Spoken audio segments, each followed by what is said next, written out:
기도합니다. 할렐루야. 참 좋으신 주님, 이렇게 또 목회자 성경 구속사 세미나 또 이렇게 가운데 주의 하나님 찬양을 드립니다. 하나님, 이 시간도 복된 시간 되게 하여 주시고 오직 주님만이 역사하는 시간 되게 하여 주시옵소서.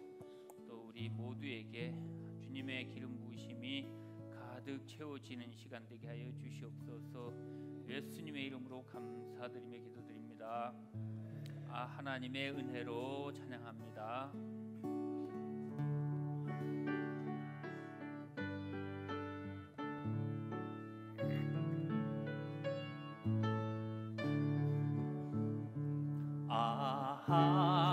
하나님의 은혜로 있을 때 없는 자 왜 구속하여 주는지 난 알 수 없도다. 내가 믿고 또 의지함이 내 모든 형편 아시는 주님 늘 돌보아 주실 것을 나는 확실히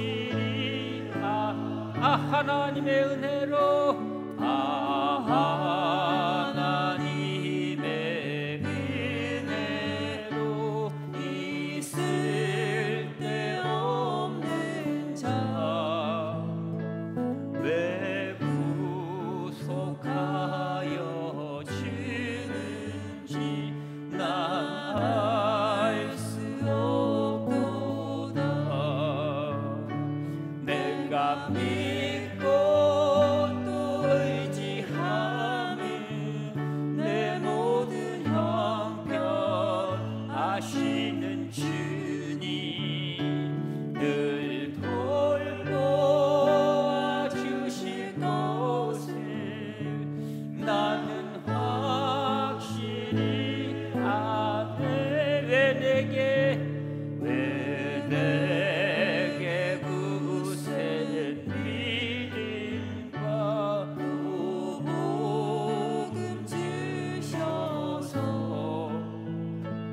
내 마음이 항상 편한지 난 알 수 없도다. 내가 믿고 또 의지함은 내 모든 형편 잘 아는 주님 늘 돌보아 주실 것을 나는 확실히 왜 내게 굳센 믿음과 또 복음 주셔서 내 마음이 항상 편한지 난 알 수 없도다. 내가 믿고 또 의지함은 내 모든 형편 아시는 주님 늘 돌보아 주실 것을 나는 확실히 왜 내게 성령 주시었어. 왜 내게 성령 주셔서 내 마음을 감동해 주 예수 믿게 하는지 난 알 수 없도다. 내가 믿고 또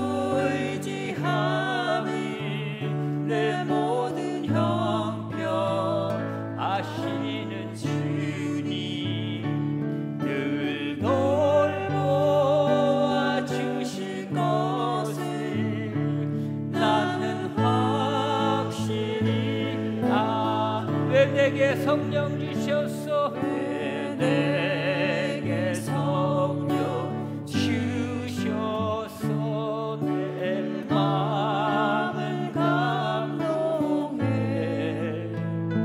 주 예수 믿게 하는지 난 알 수 없도다.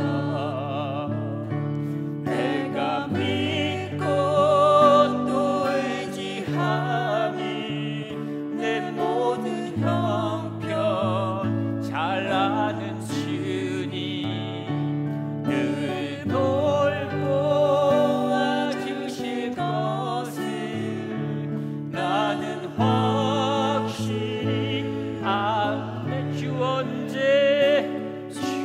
언제 강림하실지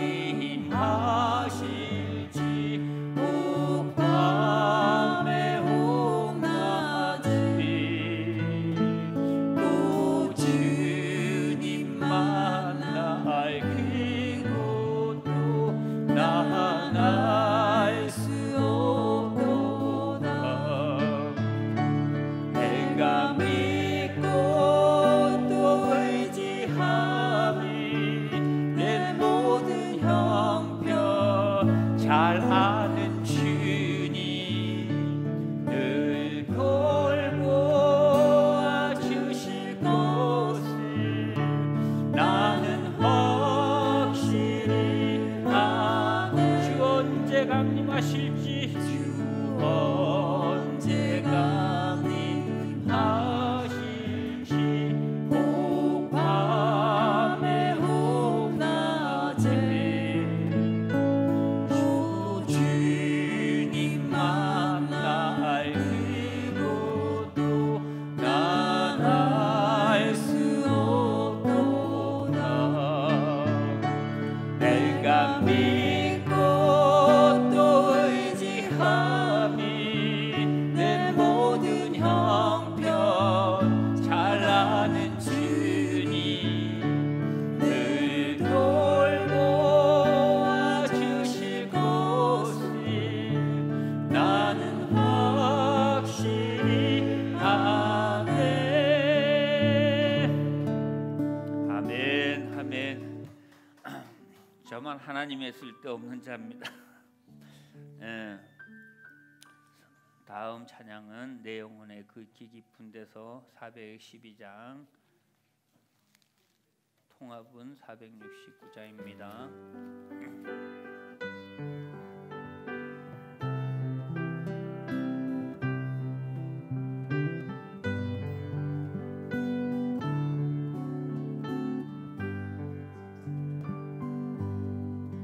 내 영혼의 긁기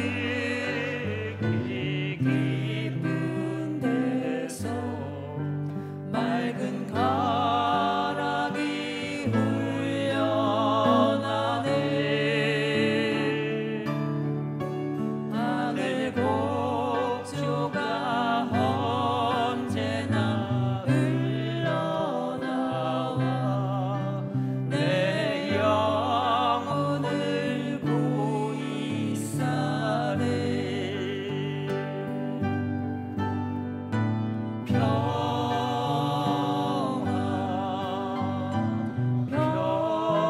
평화로다.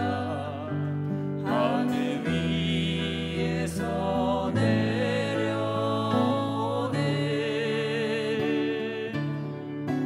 그 사랑의 물결이 영원토록 내 영혼을 덮으소서. 내 마음속에 솟아난 이 평화는 내 마음속에 솟아난 이 평화는 주의 무진 보배로다.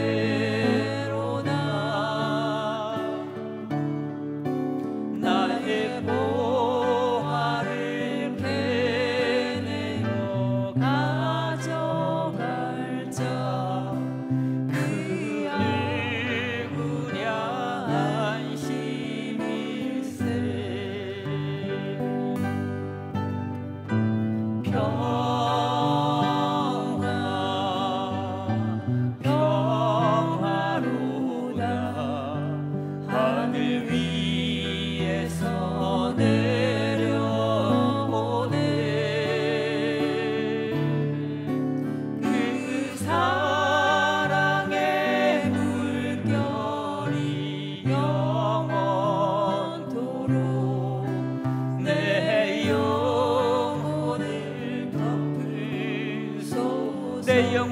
평화가 넘쳐남은 내 영혼의 평화가 넘쳐나니 주의 축복을 받음이라.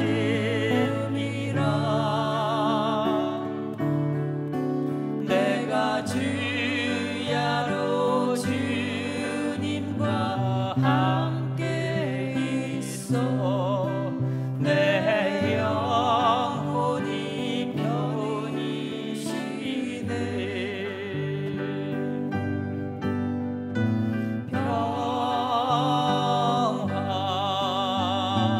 평화로다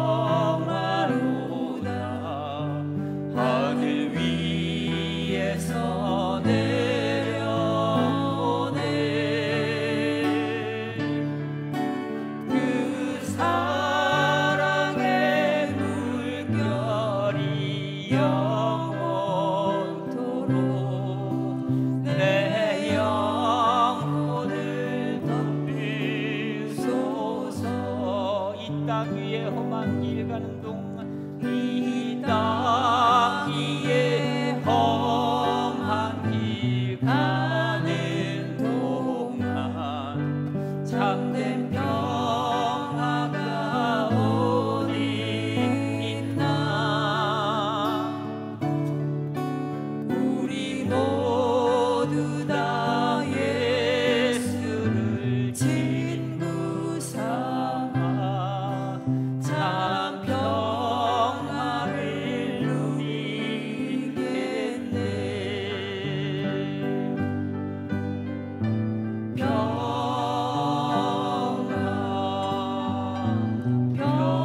평화로다 하늘 위에서 내려오네.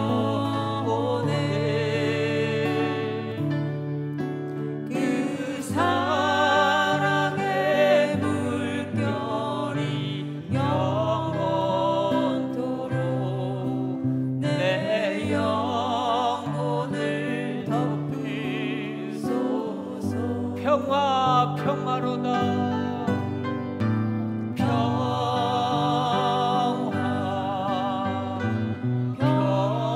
평화로다 하늘 위에서 내려오네.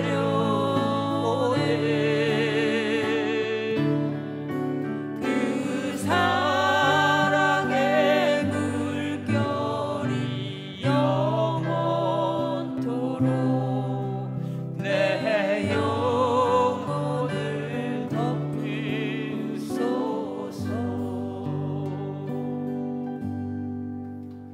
아멘. 이 시간 우리 강사 목사님을 위해 기도하시겠습니다.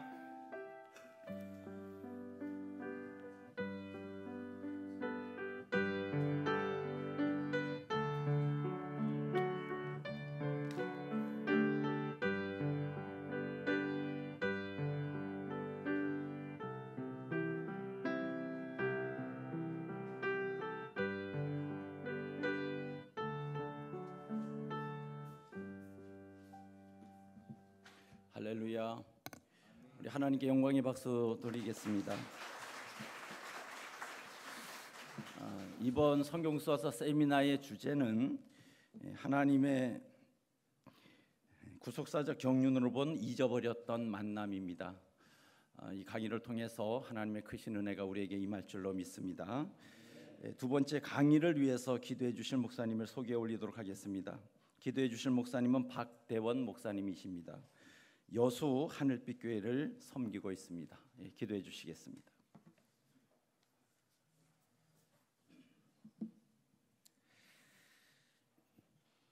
오늘도 말씀으로 찾아오신 하나님 아버지 감사합니다. 범죄함으로 기억 상실자와 같이 되어 유리하고 헤매이던 우리를 찾고 찾으심으로 이 자리에서 만나게 하심에 감사드립니다. 오늘 저희가 잊어버린 만남을 이제 기억하고 다시는 떠나지 않는 영원한 만남이 되게 하여 주시옵소서. 이 구속사의 말씀을 통해서 만났사오니 이 영적인 만남이 좋은 만남이 되게 하시고 다시는 헤어지지 않는 복된 영원한 만남 되게 하여 주시옵소서. 잊어버렸던 만남을 다시 잊게 한 충주 하늘소망교회를 축복하시사 구속사 세미나를 준비하고 진행하는 모든 과정에 주님의 크신 은혜와 영광만이 나타나길 소망합니다. 이 시간을 통해 하나님의 구속 역사가 더욱 깊이 깨달아지며 말씀 안에서 모든 새로운 깨달음과 변화를 경험하게 하여 주시옵소서. 이 세미나를 위해 준비한 충주 하늘소망교회 성도들을 기억하시고 그들의 헌신과 수고를 기쁘게 받아 주시옵소서. 아버지께서 부어주시는 힘과 지혜로 말미암아 세미나를 마치는 순간까지 순조롭게 이루어지게 하시고 이 교회 안에서 하나님의 사랑과 평화가 넘치게 하여 주시옵소서. 또한 준비 과정에서 있었던 말하지 못한 어려움도 아버지의 손길로 복이 되기를 소망합니다. 마치 광야의 고난을 통해서 연단하시고 마침내 제사장의 나라 아버지의 소유로 삼으심과 같이 이 모든 과정을 통해서 하늘소망교회 성도들 더욱 주님만을 의지하고 하나 되게 하여 주시옵소서. 특별히 구속사의 깊은 진리를 전할 정정환 목사님을 위해 기도드립니다. 이 시간 성령 충만함을 부어 주시옵소서. 말씀을 전할 때에 듣는 이들의 귀가 울리게 하시고 마음에 진동이 있게 하시며 얽매이고 있던 모든 죄의 사슬이 끊어지고 온전케 하시는 주님만을 바라보고 나아가게 하여 주시옵소서. 이 자리가 주님의 지혜와 능력으로 가득 채워지게 하여 주시옵소서. 아버지, 세미나에 참석한 주의 종들이 있습니다. 모든 바쁜 일정을 뒤로하고 오직 말씀을 먼저 듣고자 달려왔습니다. 아버지, 도와주시옵소서. 이들의 사역이 주님의 말씀 위에 굳게 서게 하여 주시옵소서. 각자의 교회와 지역 사회에 선한 영향력을 끼칠 수 있도록 이끌어 주시옵소서. 돕는 손길을 허락하시고 무엇보다도 말씀을 전할 능력자 증인 되게 하여 주시옵소서. 이 구속사 세미나를 위하여 아낌없는 수고와 헌신으로 사역하신 장현 목사님을 기억하시고 채워주시고 때로는 위로하시고 그 가정에 하늘 소망이 이루어지게 하여 주시옵소서. 저희 또한 주님의 크신 사랑을 더욱 깊이 경험하며 주님의 뜻 안에서 한 마음으로 서게 하시길 간절히 소망합니다. 아버지, 우리 모두가 구속사의 진리를 마음에 새기고 그것을 나의 삶으로 실천하며 오직 주님만의 영광을 드러내는 선한 도구로 사용되게 하여 주시옵소서. 이 모든 말씀 여전히 살아 역사하시는 예수 그리스도의 이름으로 감사 기도 올리옵나이다. 아멘.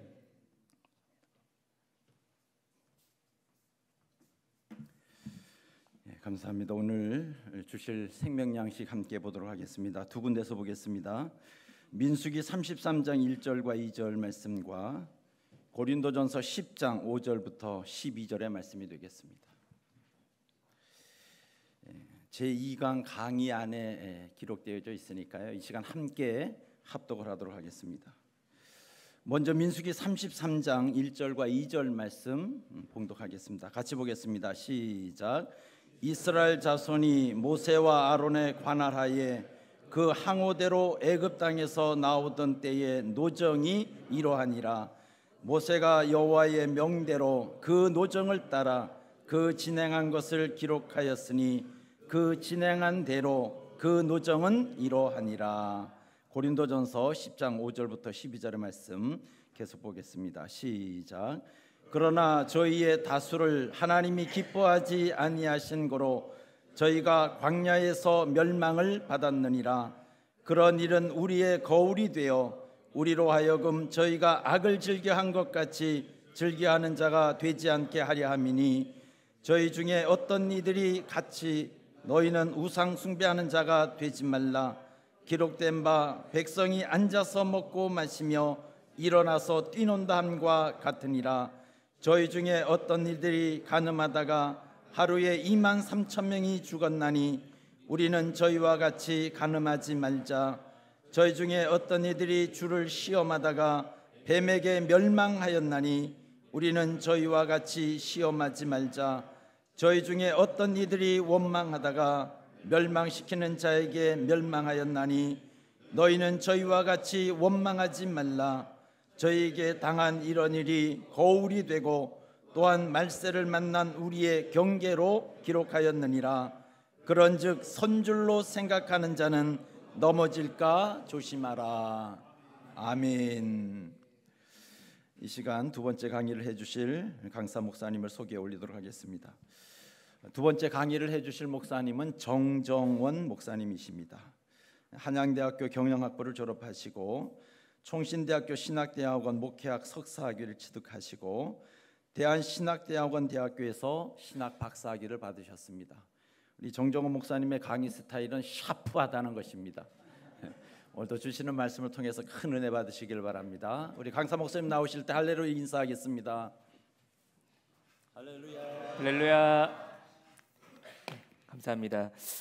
샤프 해야 되는데 살이 많이 찐 것 같습니다. 제가 요즘에. 예. 저희가 오늘 주제로 하고 있는 책 제목이 잊어버렸던 만남이죠.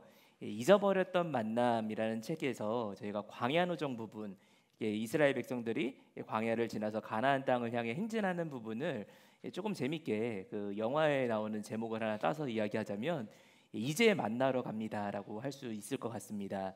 잊어버렸던 만남을 회복하고 그 만남을 향해 이제 만나러 갑니다 하는 과정이 이제 이 광야 노정을 통해 나타나 있는데요. 이 광야 노정의 특징이 있다면은 말세를 만난 우리의 거울로 기록되어 있다라고 분명히 성경에서 증거를 하고 있습니다. 만약에 이 광야 노정이 오늘날 우리와 아무 관계없는 과거 역사적인 이야기라면은 그냥 이건 다큐멘터리에 불과합니다. 그러나 이 과거에 있었던 광야 노정이 오늘날 우리 신앙생활의 거울이 되기 때문에 우리가 이것을 잘 숙지하고 알아야만 이스라엘 백성들이 광야에서 때로 시험 가운데 처하거나 곤경 가운데 처할 때 그것을 하나님의 은혜 가운데 극복했던 것처럼 우리도 끝까지 그 모든 것들을 극복하고 마침내 가나안에 들어가는 아버지의 은혜를 만날 수 있다라는 것을 보여주고 있는 것이죠. 저희가 예를 들어서 이제 집을 처음으로 샀어요. 그리고 모델하우스 가서 이 집이 어떻게 생겼는지를 미리 본다면은 그냥 대충 보고 나와가지고 집에 가고 다시 생각 안 하는 사람은 아마 없을 겁니다. 그 집이 어떤지 가서 사진 다 찍고요. 사진만 찍는 게 아니라 메모할 거 가져가서 여기에 뭐를 놓을 거고 벽지를 무슨 색으로 할 거고 가구를 뭐를 배치할 거고 다 적어서 온 다음에 집에 가 생각해봤더니 마음에 안 들어요. 또 갑니다. 몇 번이나 가가지고 아직 이사하기 전의 집이지만 마치 내가 사는 것처럼 생생하게 보고 올 거예요. 그렇다면 우리가 천국 가는 노정 역시 그렇게 철저하게 잘 숙지하고 잘 기억하고 그 길을 따라갈 때 엉뚱한 길로 탈선하지 않고 끝까지 정로를 걸어가지고 하나님께서 예비하신 가나안에 도착하는 은혜가 있을 줄로 믿습니다. 그래서 우리가 이 광야 노정 이것은 일종의 역사의 거울이라고 할 수 있습니다. 그래서 우리가 사도행전 7장 38절 말씀 보시면은 이 시내산에서 그리고 광야에서 있었던 그 모든 기간들에 대해서 광야 교회라고 표현을 하고 있습니다. 그러니까 이스라엘 백성들도 광야 시대가 교회 생활하던 시대였다는 겁니다. 오늘날 우리의 교회 생활의 모형이 바로 이 42번의 진친 노정 가운데서 나타나고 있다는 것이죠.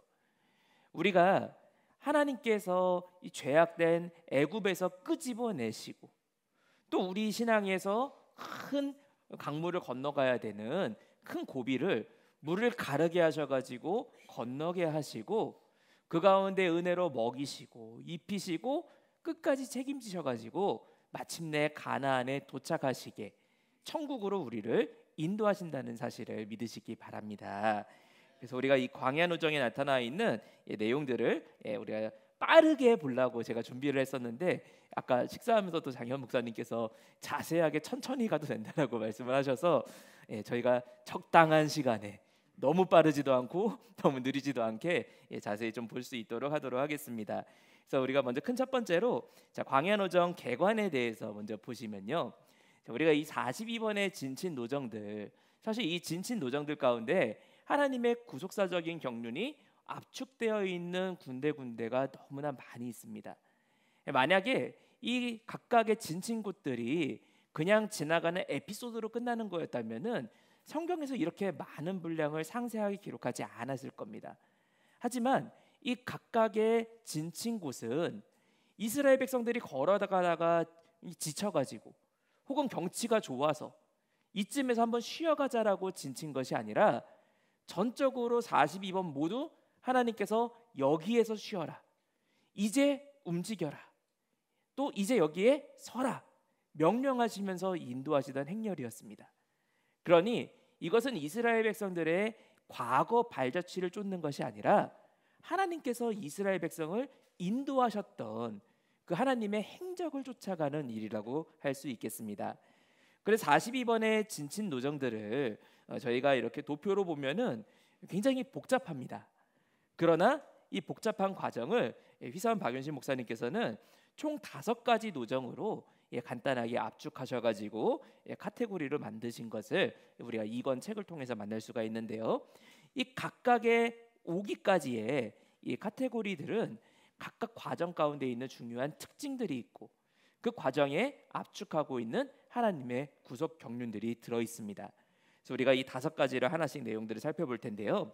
자, 먼저 우리가 첫 번째로 제1기 숫곳에서부터 시내 광야 전까지의 노정을 저희가 살펴보자면요, 제가 강의 안에 이제 전체 42곳을 다 쓰지는 않았고 그 중에 성경에서 특별한 사건들을 기록하고 있는 경우를 발췌해가지고 대표적인 내용들을 기록을 했습니다. 그래서 우리가 그 내용들을 쭉 따라가면서 이스라엘 백성들의 발자취를 따라가 보면요, 이 제1기 숫곳에서 시내 광야에 가기까지는 이스라엘 백성들에게 있어서 변신을 준비하는 전환기라고 할 수 있습니다. 어떤 전환이냐? 이전까지는 너 뭐하는 사람이야? 라고 물어보면은 나 애굽의 종이야 라고 답하던 사람들이 이제 나 하나님의 백성이야 라고 이름이 바뀌게 되는, 명함을 다시 갈아 끼는 이 삶의 전환기가 바로 이 제1기에 해당합니다. 우리가 이스라엘 백성들이 라암셋에서 발행해서 이제 출애굽하고 광야 노정에 나가게 되죠. 사실 이때 나갈 때까지만 해도 물론 큰 믿음을 가지고 하나님께서 나가라고 하실 때 아멘으로 순종하고 나아가긴 했지만 여전히 이스라엘 백성들의 마음 가운데는 두려움이 있고 떨림이 있고 불신앙이 있습니다. 그래서 가다가 이제 가나안을 향해서 가는 길이 보이는데, 우리가 화면을 잠시 보면요, 이 화면에 이쪽이 조금 작긴 하지만 제가 한번 확대해 볼까요? 자, 여기 조금 확대해서 내용을 보시면은 여기 맨 위에 블레셋으로 가는 길이 보이고요, 그리고 수르로 가는 길, 그리고 그 밑에 세일산으로 가는 길, 이 3가지 길이 보여요. 근데 이 3가지 길 전부 가나안을 향해 가는 길인데 하나님께서는 이 길이 갈 때마다 너 여기서 이 길로 들어가서 이제 고속도로 타고 들어가 라고 명령하시는 게 아니라 그 길을 만날 때마다 항상 글로 가지 말고 빠꾸해, 글로 가지 말고 그리로 가지 말고 내가 가라 하는 곳으로만 가라 하면서 쭉 가다 보니까 결국 홍해 바다를 만나게 됩니다. 오늘날 우리가 나 예수 믿는다라고 하면은 인생의 모든 것이 잘 되고 행복해야 되는데, 예수 믿는다라고 할 때 내 삶에 환난이 오고 방벽이 올 때가 분명히 있습니다. 그러나 그 방벽 자체가 그 종결점이 되는 것이 아니라 하나님께서 인도하시는 것은 그 방벽을 뛰어넘는 것을 보여주시고 훈련시키시고 연단시키시는 과정이라는 것입니다. 그래서 이스라엘 백성들이 이 가나안을 향해서 전진하면서 길들을 따라가지 않고 하나님의 명령만 순종해서 나아갔을 때, 2번째 진쳤던 에담에 갔을 때 하나님께서는 불기둥과 구름 기둥을 통해서 이스라엘 백성들을 인도하시기 시작하셨습니다.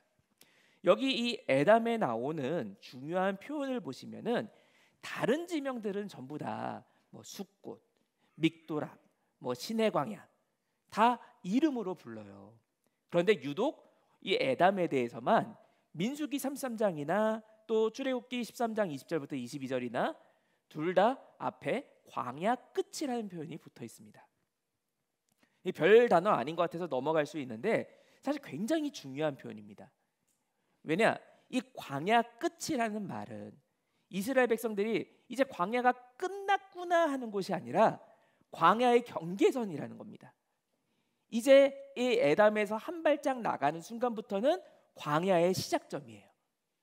그래서 광야가 시작되는 에담이라는 의미를 가지고 있습니다. 그런데 이 에담에서 주어지는 사건을 보니까 낮에는 구름 기둥, 밤에는 불 기둥으로 이스라엘을 보호하시기 시작하셨다라고 말씀을 하고 있죠. 그러니 하나님께서도 우리가 광야 생활, 교회 생활을 시작할 때 그 자리에 불 기둥과 구름 기둥으로 우리가 밤이든 낮이든 하나님의 은혜 안에 살아갈 수 있도록 보호를 해주시기 시작하신다는 것을 분명하게 말씀하고 있습니다. 그래서 우리가 이 불기둥, 구름기둥 단순히 위를 덮어주고 난로처럼 불 떼주고 하는 것에서만 끝나는 게 아니라 이제 가야 할 곳이 있으면은 구름이 떠오릅니다. 그리고 그 구름이 향해서 먼저 가서 저기로 가야 된다라고 인도합니다. 우리의 삶도 마찬가지로 하나님께서 우리의 삶을 은혜로 이끌어 가신다는 겁니다. 그런데 거기서 만약에 구름 기둥만 가지고 역사하셨다. 그럼 우리가 핑계 댈 수가 있어요. 아유, 구름이 밤에는 잘 안 보여가지고 제가 못 봤습니다 라고 핑계 댈 수 있는데 밤에는 불기둥이라 더 잘 보입니다. 그러니 그 길만 따라가면은 그 끝에는 반드시 하나님께서 예비하신 가나안이 있다는 것이죠. 오늘날 우리가 그 인도를 끝까지 따라감으로써 그 광야 생활을 아버지 안에 은혜 가운데 졸업장을 가지고 나아가는 역사가 있기를 간절히 바라겠습니다.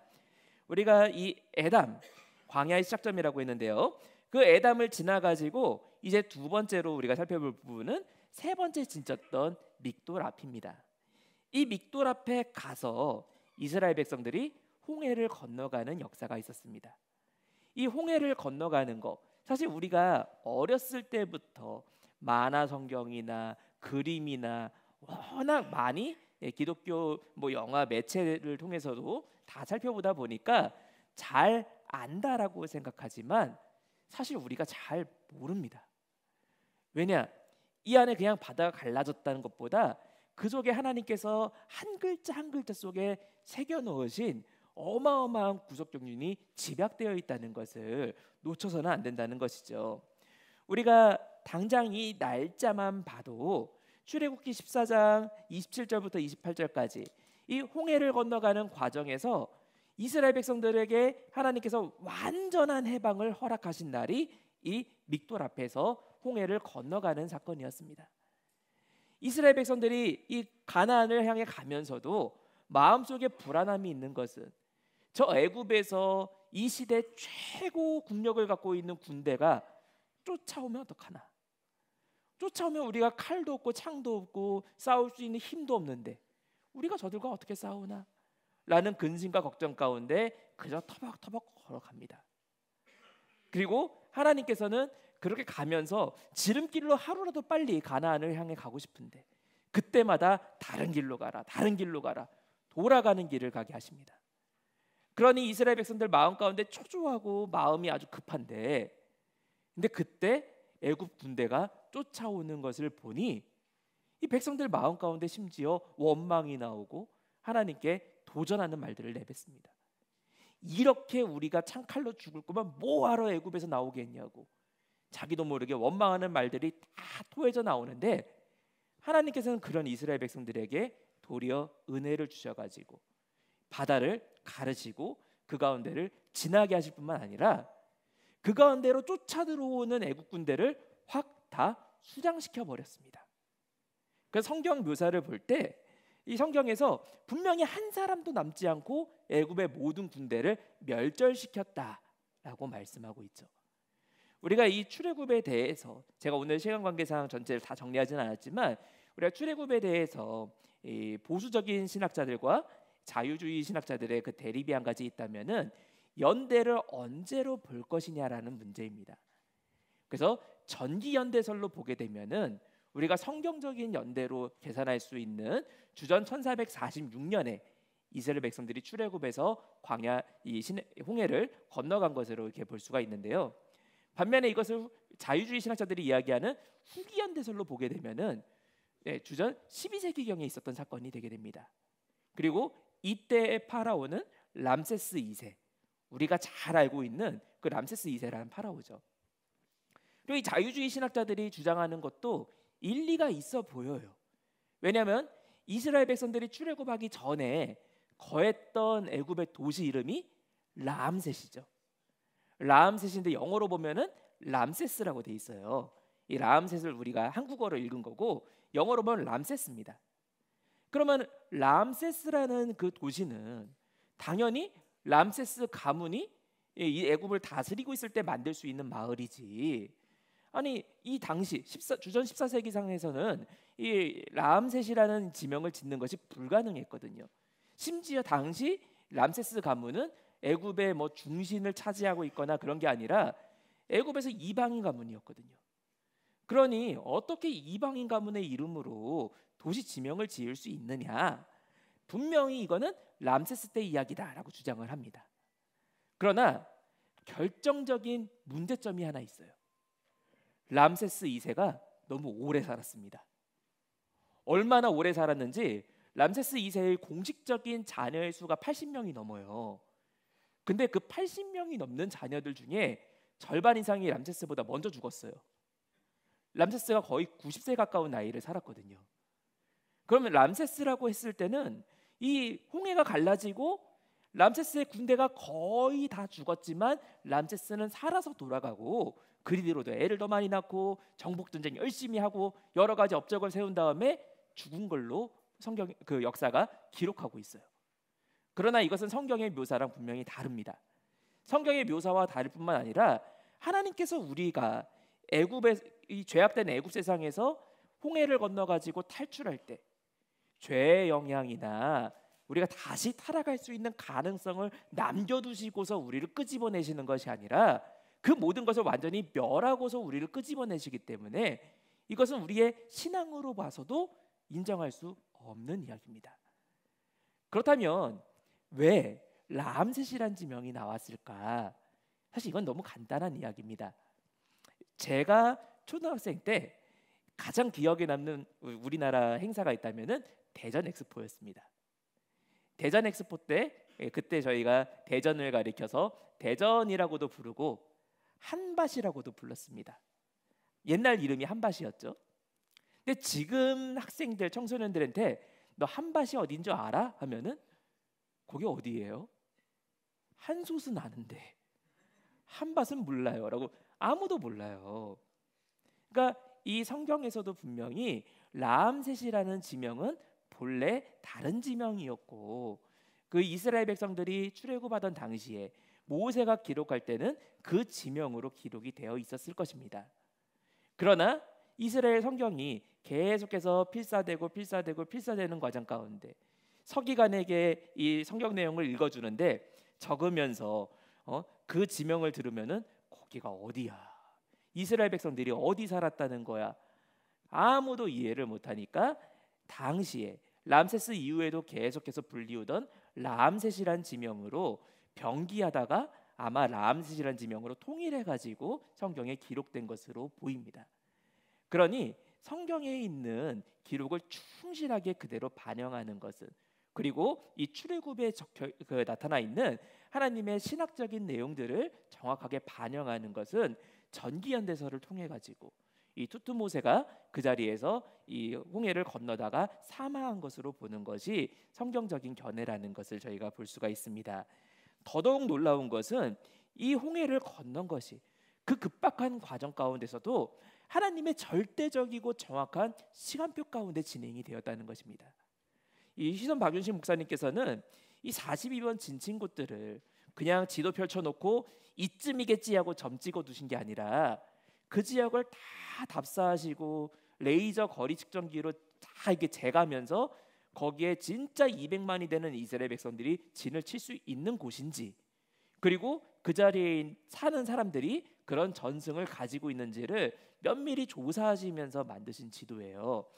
그러다 보니 각각의 거리와 거리가 얼마나 되는지를 이 지도에서 다 표시하고 있는 걸 볼 수가 있습니다. 그래서 저희가 그냥 이 지도가 뭐 구글에서 이렇게 검색해가지고 점 찍어놓고 대충 표시한 게 아니라 일일이 다 얼마나 걸리는지를 확인하기 위해서, 그리고 성경의 연대를 재현하기 위해서 다 기록되어 있는 그 기간들이라고 할 수가 있습니다. 근데 이 믹도랍을 저희가 보면은 성경에 있는 연대들을 쫙 거슬러 올라가 추적해 보면은 믹도랍에 도착한 거는 1월 20일 화요일 정도로 추정이 됩니다. 그리고 그날 하루가 지나서 그날 밤부터 이제 홍해를 건너기 시작을 하죠. 그러니 홍해를 건너기 시작한 것은 1월 21일 수요일부터 홍해를 건너기 시작합니다.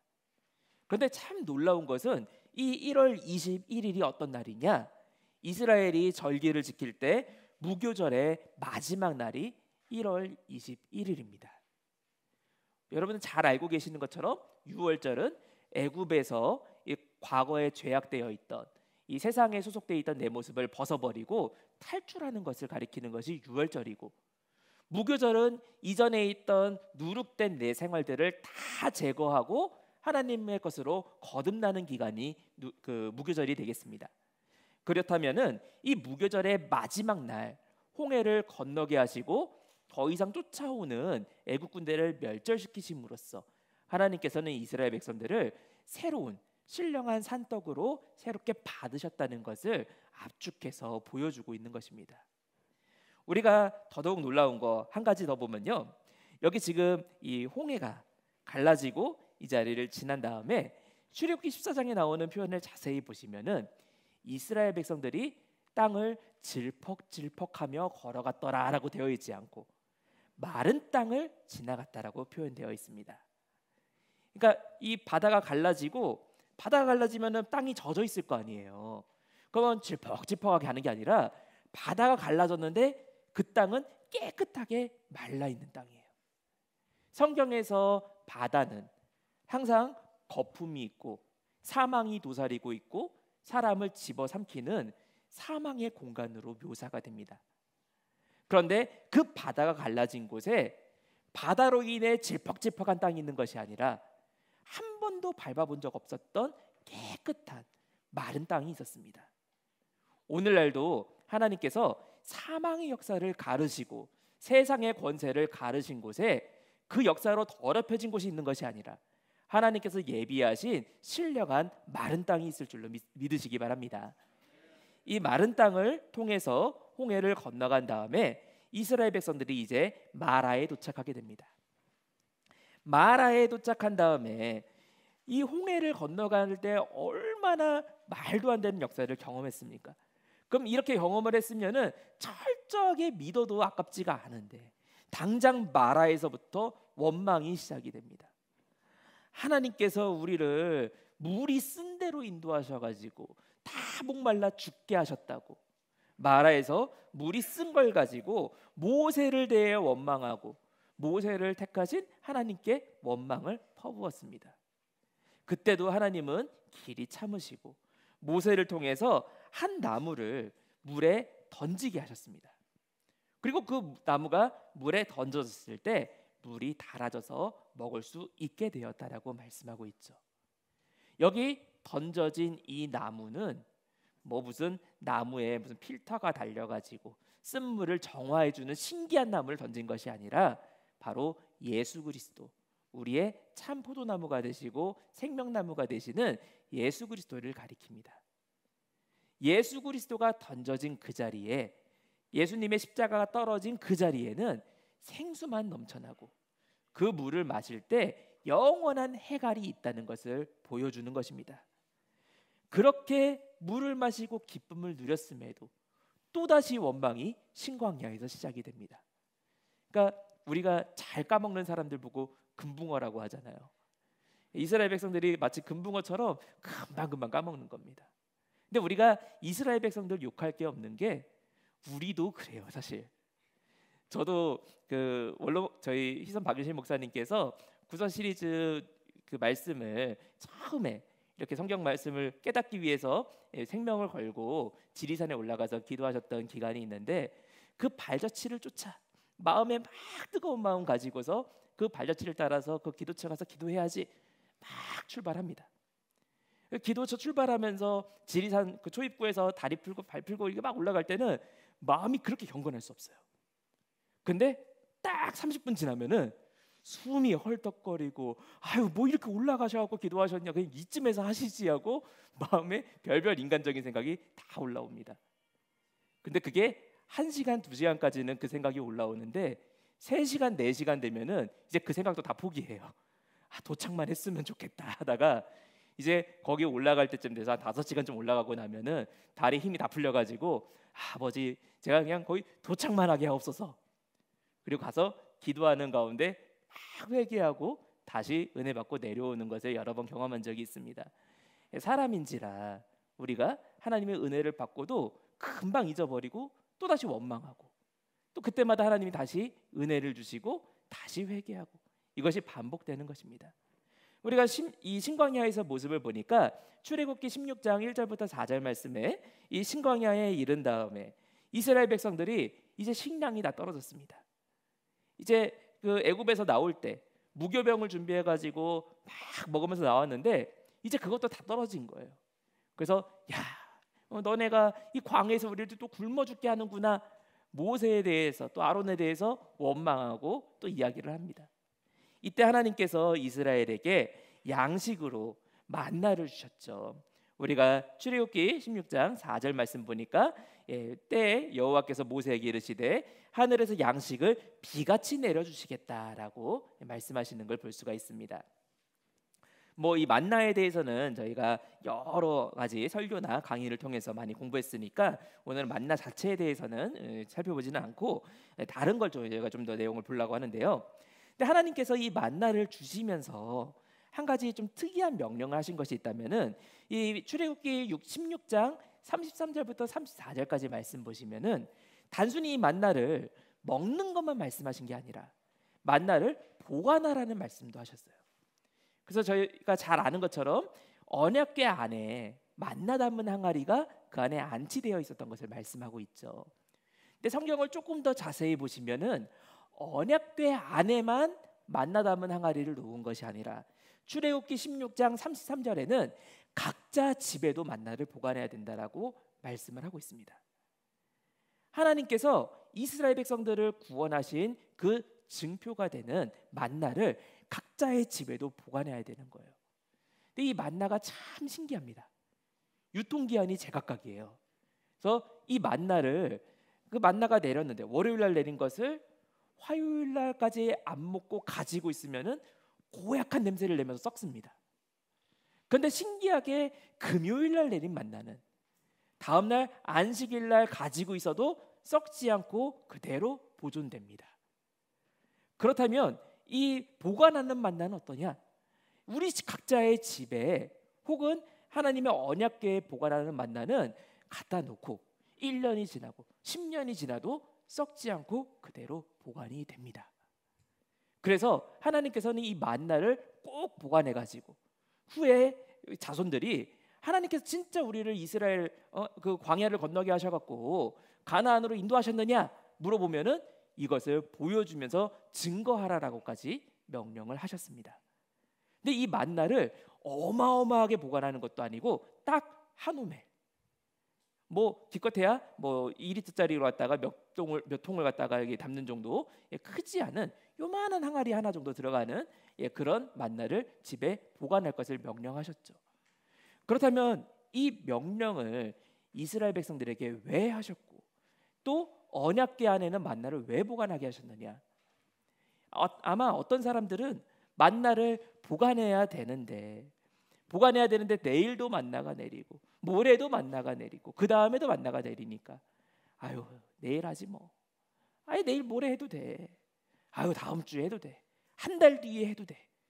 여전히 만나가 내리니까 별 생각을 안 합니다. 그런데 우리가 한 가지 성경에서 분명히 봐야 될 것은 만나가 그치는 날이 있다라는 거죠. 만나가 그친 다음에는 만나를 구할 방법이 없습니다. 그때 아무리 비슷해 보이는 밀가루를 갖다가 대충 채워놓고서 야 이게 만나야 집에서 자손들을 속일 수는 있겠죠.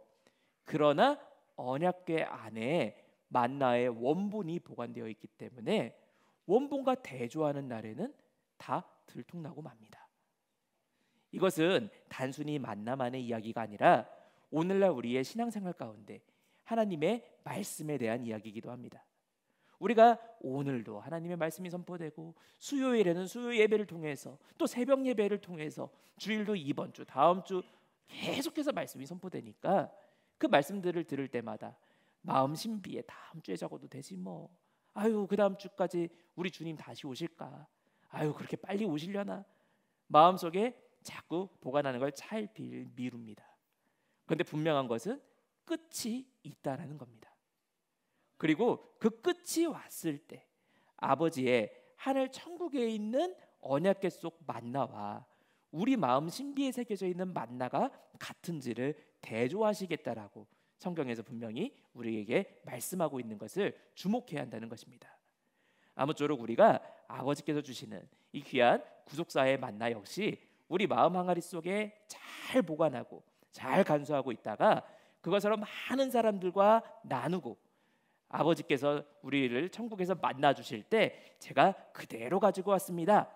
하나님께 기쁨의 열매를 드리는 은혜가 있기를 간절히 바라겠습니다. 자, 우리 그다음 네 번째 과정을 보니까 반석을 쳐서 생수를 주시는 과정이 이 출애굽기 17장 1절부터 7절에 기록되어 있습니다. 여기 이 르비딤에서 있었던 사건인데요. 자, 출애굽기 17장 1절부터 7절까지 말씀 보시면은 이스라엘 백성들이 얼마나 모세에게 물이 없다고 또 생 난리를 치는지 하나님을 원망하고 모세를 또 공격을 합니다. 그런데 우리가 여기서 주목할 것은 하나님과 아주 하나님의 계신지 안 계신지에 대해서 의심까지 하였음에도 불구하고 이 그 르비딤에서 있었던 사건을 아무리 봐도 이 안에는 이스라엘 백성을 징계하는 사건이 나타나지 않는다는 것입니다. 왜냐? 아직 이스라엘 백성이 시내 광야에 도착해서 하나님의 언약 백성으로 시내산 언약에 참여하기 전이었기 때문입니다. 언약에 참여하기 전까지는 모르니까 저희가 자녀가 실수할 때도 자녀가 초등학생이고 유치원생인데 자녀가 실수했다고 자녀를 갖다 호적에서 파버리는 부모님은 없을 겁니다. 그러나 자녀가 장성하고 다 지혜가 있음에도 불구하고 반역을 저지르거나 문제를 한다면 그것은 부모로서 철저한 징계를 하게 되겠죠. 마찬가지로 이스라엘 백성도 아직 언약을 체결하기 전이었기 때문에 하나님께서는 르비딤까지는 이스라엘 백성들을 징계하지 않으신 것을 볼 수가 있습니다. 그러나 우리가 이제 제2기로 넘어가서 시내산에서 언약을 체결한 다음부터는 이스라엘 백성들이 범죄하는 순간마다 하나님의 징계가 바로 이어지는 것을 볼 수가 있습니다. 그렇다면 이걸 보고 제가 이 내용을 예전에 한번 대학부에서 공부를 하니까 저희 청년 중에 한 명이 그러면은 그냥 저 계속 르비딤에 있으면 좋겠네요 라고 이야기를 하더라고요. 근데 아무리 아이 때 안 혼난다고 해가지고 계속 어린아이고 싶은 사람은 없습니다.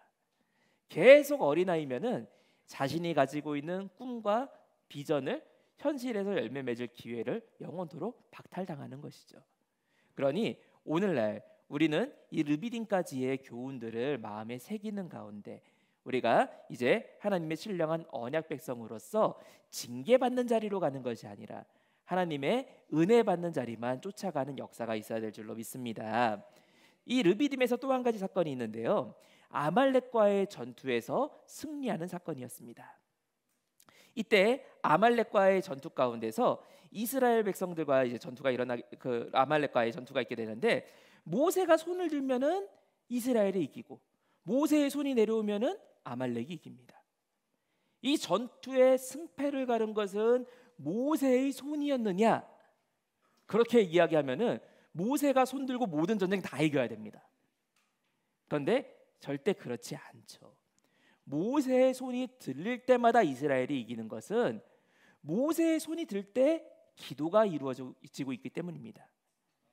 하나님께서는 우리에게 이 땅에 있는 땀 흘리고 수고하는 것 이상으로 하나님의 능력의 역사하는 초월적인 원리들에 대해서 말씀하시면서 마가복음 9장 29절 말씀에 기도 외에는 이런 유가 나갈 수 없다라고 말씀하셨습니다.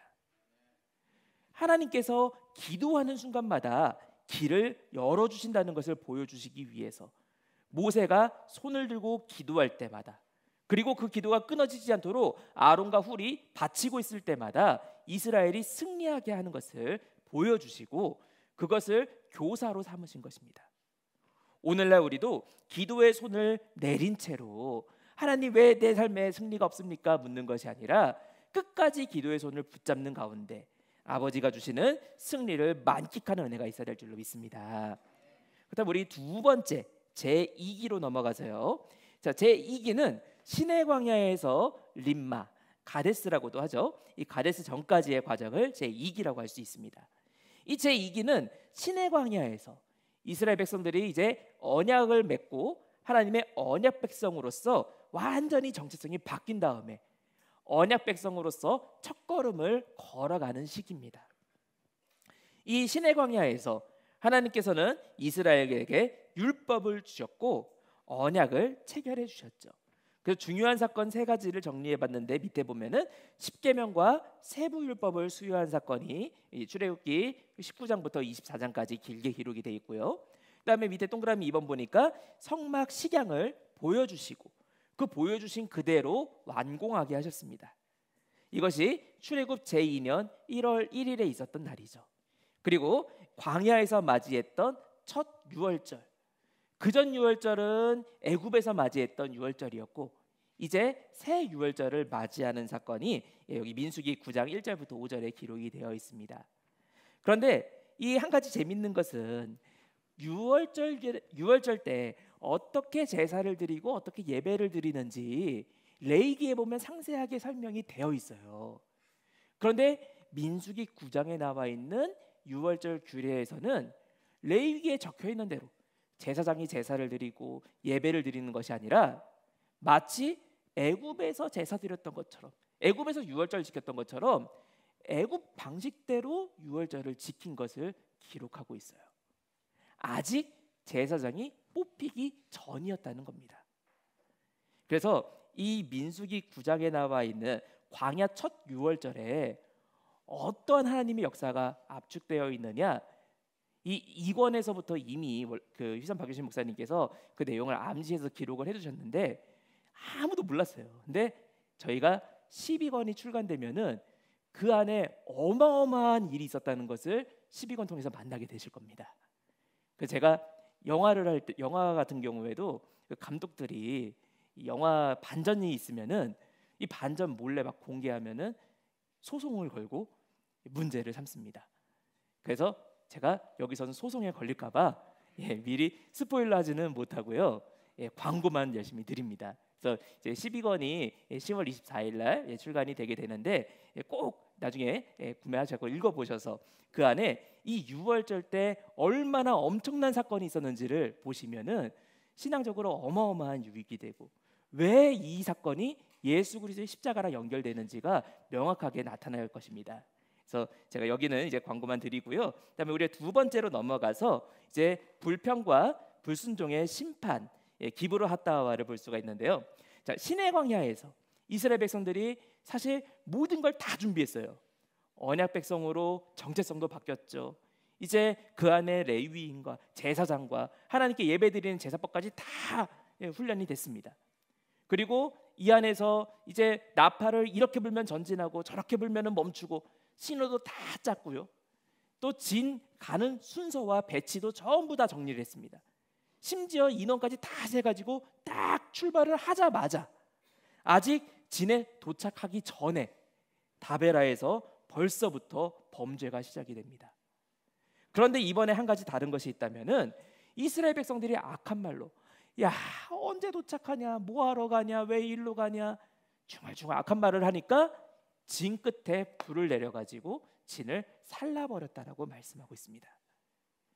아마도 우리가 성경에 나와 있는 전후 관계를 정확히 볼 때 우리가 민수기에서 이스라엘 백성들의 진 배치를 분명히 다 짰고 이스라엘이 진 가운데 출발할 때는 유다 지파가 앞장서고 각각의 지파 순서대로 쫙 다 정리했습니다.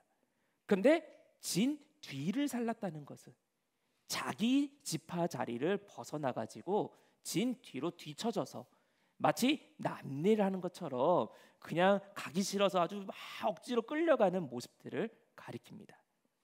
하나님께서는 너 유다 지파니까 맨 앞에 서야 돼 자리를 정해주셨는데 그 자리에 있지 않고 맨 뒤로 가가지고 아주 느긋하게 혼자 천천히 걸어가는 겁니다.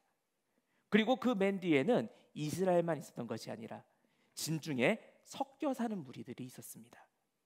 이들은 이스라엘 백성처럼 가나안에 가야겠다, 가나안에 가서 하나님의 언약을 성취해야겠다라는 열망을 가지고 나온 것이 아니라 아유 애굽 사람들 꼴 보기 싫다, 아우 내가 좋아하는 여자가 저 이스라엘에 있다, 혹은 야 저 이스라엘 사람들이랑 같이 가면은 한몫 장사할 수 있겠다, 인간적인 생각으로 따라 나선 자들은 이 광야 노적이 너무 싫고 짜증이 나서 말로 악평하고 원망을 불어넣었습니다.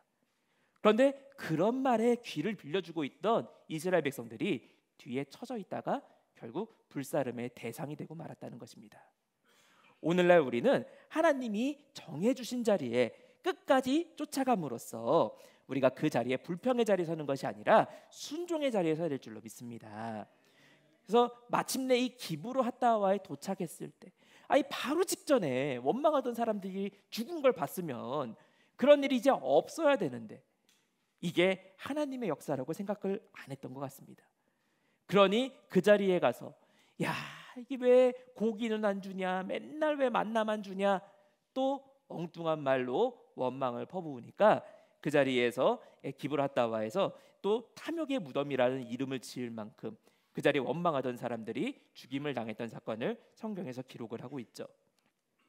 그리고 그 뒤에 하세롯에 갔을 때는 아론과 미리암이 모세에게 도전하는 사건이 이어졌습니다. 민수기 12장에 이 내용을 상세하게 기록하고 있는데 모세가 구스 여자를 취했는데 이 모세가 구스 여자를 취한 것을 가지고 선하냐 악하냐 판단한 것이 바로 인간의 윤리적인 인간적인 생각이었습니다. 구스 여자가 피부가 까무잡잡하고 그냥 남들이 보기에 천대받는 여인이기 때문에 야 어떻게 모세가 구스 여자를 취할 수 있느냐라고 있는 대로 그 나쁘게 비방하고 비판한 것입니다. 그러나 모세가 구스 여자를 취했던 것은 모세가 그냥 음욕이나 눈에 보기에 좋아가지고 이 여자를 취한 것이 아니라 전적인 하나님의 뜻에 순종하기 위함이었습니다. 그리고 이 구스 여자를 취한 것은 구속사적인 그 신학적인 의미로 볼 때 이스라엘 백성만 가나안 땅 들어가는 것이 아니라 이방인까지도 하나님의 은혜 가운데 구속사에 들어가게 되는 그 놀라운 섭리를 예표하고 있기 때문에 이 여자를 취한 것은 하나님의 명령에 순종한 일이었습니다. 그것을 하나님께 묻거나 기도하지 않고 인간적인 잣대로 마치 욥의 새 친구처럼 말씀으로 오히려 하나님의 사람을 공격하는 데 썼을 때 이 아론과 미리암에게 하나님의 준엄한 심판이 이어지게 됩니다. 특히나 그 자리에 앞장섰던 미리암은 문둥병이 걸리게 되고 이로 인해 7일 동안 진 밖으로 쫓겨나게 됩니다. 근데 우리가 성경에 나오는 묘사에 우리가 좀 주목을 해야 돼요. 우리가 보기에 진 밖이 넓습니까? 진 안이 넓습니까? 진 밖이 훨씬 넓죠. 그러니까 진 안에 갇힌다는 말이 맞아요? 진 밖에 갇힌다는 말이 맞아요? 진 안에 갇힌다는 게 말이 맞아요. 진 안에서 어디 못 나가는 게 진 안에서 갇힌단 말이에요. 근데 성경의 묘사를 보니까 거꾸로 되어 있습니다. 진 밖에 갇혔다라고 되어 있습니다. 오늘날 우리도 착각하면 안 됩니다. 하나님의 말씀 안에 우리가 갇히는 것이 아니라 하나님의 말씀 밖으로 나가서 세상에 나가는 것이 갇히는 겁니다. 하나님의 말씀 안에는 항상 자유함이 있다는 사실을 우리가 끝까지 믿고 신앙의 경주를 이루어가는 역사가 있어야 될 줄로 믿습니다. 이 하세롯에서의 사건들을 우리가 살펴봤고요. 그리고 그 뒤에 이제 쭉 하세롯을 지나서 이스라엘 백성이 마침내 림마에 도착하게 됩니다. 이제 제3기는 림마에서 삥삥 돌아왔고 다시 가데스로 돌아오게 되는 약 38년간의 기간입니다. 우리가 이 기간의 특징을 보면은 원망의 결과로 결국 이어졌던 38년 동안의 방황기를 기록하고 있는 걸 볼 수가 있죠. 이처럼 이스라엘 백성들이 지도자부터 밑에 있는 사람까지 계속해서 원망이 나왔을 때 그 원망의 표현이 결국 마침내 폭발하고 말았던 것이 바로 림마 가데스에서 있었던 정탐꾼 사건이었습니다. 이 정탐꾼들이 불신으로 인해서 정탐을 시작하게 됩니다. 사실 하나님의 말씀은 너 가서 가나안 땅이 어떤지 정탐하고 와서 취할 만하면 가고 취해라가 아니라 그 땅이 어떤지 알든지 모르든지 말씀대로 순종해서 가서 땅을 취하라는 명령이었습니다. 그런데 인간적인 생각에 거기에 혹시 군인들 많으면 어떡하나, 거기가 살기 안 좋으면 어떡하나, 인간적인 여러 염려로 이스라엘 백성들이 마치 하나님 뜻에 순종하는 척 그냥 연기를 하면서, 우리가 신명기 1장 21절부터 23절까지 보니까 우리가 사람을 우리 앞서 보내어 우리를 위하여 우리에게 회복케 하자. 이 히브리어에서는 한 번 주어가 나왔으면은 이렇게 주어를 반복할 필요가 없습니다. 근데 억지로 이렇게 주어를 여러 차례 우리 이렇게 넣어놓은 것은 이스라엘 백성들이 이 목적이 우리에게 있다라는 것을 성경에서 드러내고 있는 것입니다. 이스라엘 백성들은 하나님을 위해 정찰한 것이 아니라 전적으로 자기 자신을 위해서, 자기 자신의 의심을 위해서 그 정탐꾼들을 출발시키고 보냈던 것을 성경에서 폭로하고 있습니다. 그리고 그 결과 이스라엘 백성들의 정탐꾼들이 가서 가지고 온 이야기는 기쁨의 이야기가 아니라, 가보니까 키가 집채만한 거인들이 아주 그냥 득실득실하더라. 이 포도 봐라, 포도가 이만하다라고 했을 때 우리가 물이 반 있는 거 보고서 어떤 사람은 하나님이 나한테 물 반이나 주셨구나 감사하는 사람이 있는가 하면은, 어떤 사람은 주실 거면 다 주시지 반밖에 안 주시는 건 뭐야, 원망하는 사람이 있습니다. 이 집채만한 포도를 보고서 갈렙과 여호수아와 갈렙은 이렇게 큰 포도가 열리는 좋은 땅을 주시는구나 감사할 줄 아는 사람이었고, 나머지 10명은 이렇게 큰 포도만한 적들이 득실거리는 곳이다 라고 원망으로 바라보았던 사람들이었습니다. 그래서 이 가지고 왔던 포도가 도리어 이스라엘 백성들의 원망의 도구가 되고 말았습니다. 그래서 이 이스라엘 백성들이 원망했을 때 하나님께서는 이들을 가나안으로 인도하신 것이 아니라 원망의 날 하루를 1년으로 환산해서 40년 동안 광야를 유리하게 하셨다라고 말씀하고 있죠. 그래서 우리가 작은 두 번째로 광야에서 40년 유리함의 선고, 민수기 14장 33절부터 34절에 이 40년이라는 기간 동안 죄를 걸머지고 계속해서 유리하며 광야에서 소멸하기까지 된다라는 것을 살펴볼 수가 있습니다. 우리가 이를 통해서 알 수 있는 것은 원망을 가지고는 가나안 땅에 들어갈 수가 없습니다. 우리가 천국에 들어가는 것도 원망을 가지고 들어가는 것이 아니라 오직 감사와 기쁨만을 가지고 신앙생활하는 가운데 아버지께서 우리를 인도해 주신다는 사실을 믿으시기 바랍니다. 자, 이렇게 40년의 유리함이 끝나고 이제 이스라엘 백성이 제4기 가데스에서 세레시네까지 새로운 전진을 하게 됩니다. 이스라엘 백성들이 이제 가나안으로 다시 전진하는 가운데 가데스 바네에서 먼저 미리암의 죽음을 경험합니다. 이스라엘의 지도자였던 모세의 누이인데 이 미리암이 죽은 것은 이스라엘 백성들에게 엄청난 충격이었죠. 이 죽음에 대해서는 우리가 조금 있다가 지도자들의 죽음 파트에서 다시 한 번 더 살펴보도록 하겠고요. 두 번째 보니까 이제 가데스 바네아에서 또한 그 가데스 반석에서의 범죄가 이어지게 되는데, 이스라엘 백성들이 이때도 정신을 못 차리고 다시 물이 없다라고 이 사람들을 원망하는 것을 볼 수가 있습니다. 이 모세가 지면의 모든 사람보다 온유함이 승한 사람이었음에도 불구하고 그 이어지는 원망에 결국 얼이 미쳤습니다.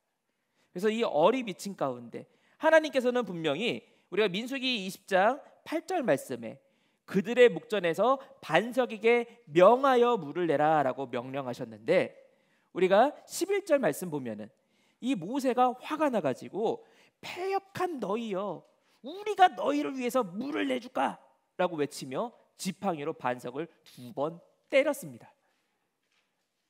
물이 나오긴 나왔죠. 물이 나오긴 나왔지만 이 일로 인해서 모세는 사망이 선고되게 됩니다.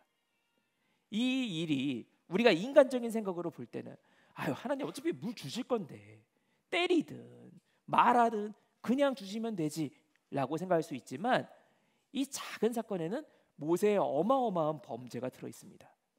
왜냐? 우리가 여기 지금 10절 말씀에 모세의 말을 보니까 우리가 너희를 위하여 이 반석에서 물을 내랴. 물을 내는 주체가 하나님이라고 증거하는 것이 아니라 우리가 물을 낸다라고 말씀하고 있습니다. 우리 한국교회에도 유명한 기도원들이 있고 치유은사로 사역하시는 분들이 많이 계시죠. 근데 치유은사에서 가장 경계해야 될 것이 있다면 그 치유가 오직 하나님께로 말미암았다는 것을 날마다 고백하고 절대로 교만하면 안 된다는 겁니다. 그런데 자기도 모르게 내가 너를 고쳤다라고 외치는 순간 그것은 치유가 은사가 아니라 도리어 저주가 되어버립니다. 마치 이런 일을 모세가 저지르고 말았던 것이죠. 더더욱 모세의 문제가 있었다면은 하나님께서 반석에서 물을 내시는 사건을 이 광야에서 보여주신 것은 단순히 물로 배불리 먹이겠다라는 것으로만 보여주신 것이 아니었다는 것입니다. 이스라엘 백성들의 영적인 갈증을 해결해 줄 수 있는 참된 말씀을 선포하시는 예수 그리스도에 대한 초림하시는 예수님과 재림하시는 주님에 대한 말씀을 이 반석을 통해서 모델하우스처럼 보여주셨다는 거예요.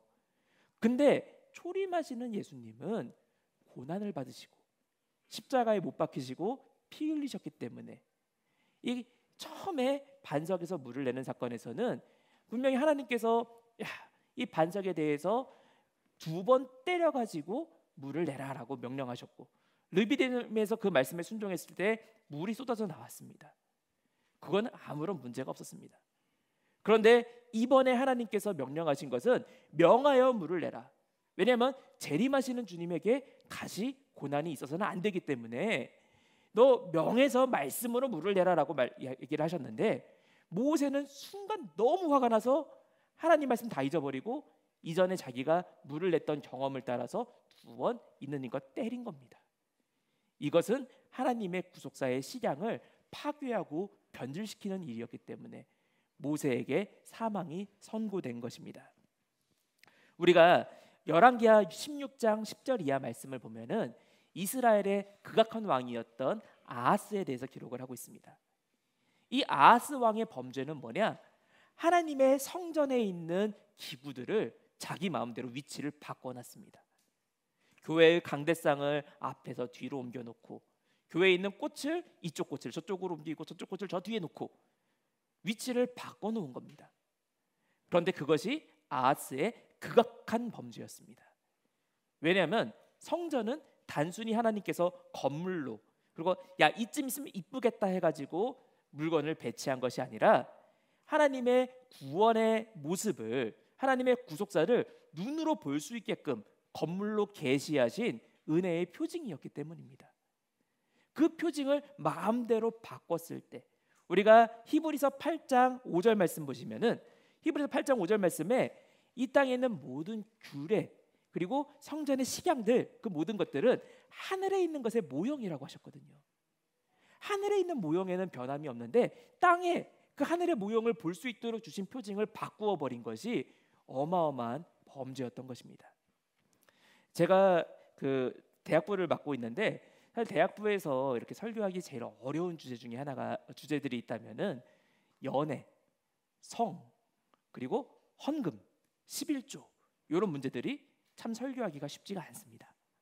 그런데 제가 너무 하기 싫어도 두려운 마음으로 합니다. 왜냐하면 이 구서 시리즈 저자이신 박윤신 목사님께서 이렇게 말씀하셨습니다.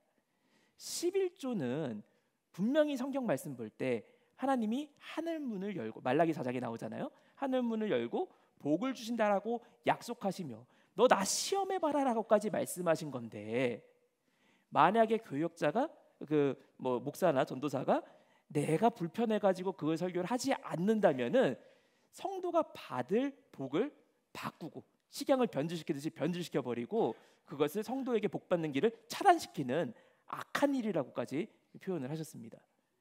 그래서 이 박윤신 목사님께서는 성도의 복 받는 방법이라는 것을 말씀을 말씀대로 믿기 때문에 그것을 무조건 믿음으로 선포를 하고 그 믿음의 성도가 아멘으로 순종했을 때 반드시 복 받는다는 것을 수차례 말씀으로 증거하셨고 저희가 삶을 통해 그것을 그대로 열매 맺은 것을 경험하였습니다. 오늘날 사역자들이 말씀을 증거하기에 쉽지 않은 것들이 많은 것이 사실입니다. 특히 또 이번에 저도 이제 식사하면서 이야기를 들었는데 동성애 차별금지법, 그것도 굉장히 이야기하기 어려운 주제들이죠.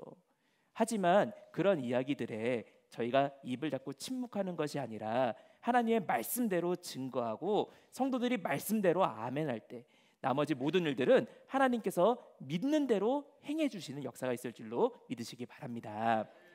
자, 우리 그 뒤에 이제 가데스 반석의 범죄 넘어가서요. 세 번째로 아론의 죽음에 대해서 민수기 20장 23절부터 29절에 기록되어 있는데요. 네, 우리가 이 내용은 이따가 지도자들의 죽음에서 한꺼번에 같이 보도록 하겠습니다. 그리고 네 번째 분혼의 불뱀 사건이 35번째 진쳤던 분혼에서 있었는데요. 자, 이 분혼의 불뱀 사건, 여기서 우리가 한 가지 주목할 것이 있다면은 이 분혼의 불뱀은 노뱀을 쳐다보는 자마다 살아나는 하나님의 구속 섭리를 보여주는 사건이었다는 것입니다. 이게 무슨 말이냐? 노뱀에 느우수단이라 불렸던 그 노뱀에 신비한 능력이 있기 때문에 그걸 붙잡는 사람이 살아난 것이 아니라 내가 불뱀에 물려갖고 너무 아파서 낑낑거리다가 모세가 거짓말 같은 말을 합니다. 야, 주사 맞는 사람 산다, 이것도 아니고, 야, 일어나서 땀 흘리고 수고하는 사람 산다, 이런 것도 아니고, 너 그냥 눈만 저거 쳐다보면 산다. 너무 쉽습니다. 그래서 안 봅니다. 너무 쉬우니까 안 믿고 그냥 아파하다가 죽음을 맞이합니다. 그런데 그 말씀 믿고 저것만 보면 된다고 하고 쳐다보기만 하면은 살아납니다. 그것은 노뱀의 능력이 아니라 노뱀을 보는 자가 산다라고 명령하신 말씀의 능력이었습니다. 그래서 우리가 이것을 분명하게 보여주는 사건이 열왕기하 18장 4절 말씀 보시면은 종교개혁 당시에 이 느우수단이라 불리는 노뱀을 깨부수고 버려버립니다. 불태워버립니다.